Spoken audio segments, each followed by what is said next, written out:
بعض وقتا میشه اشتکار یگان گوشمالی میدی یگان سیاست سرشان میکنی چرا؟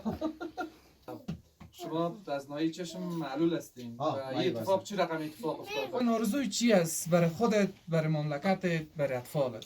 شما بزرگترین آرزویتان چی است برای اولادایتان، برای محمد رضا جان، برای رضا جان، برای شیگه بابا، در کل برای خانواده و فامیلتان آرزویتان چی است؟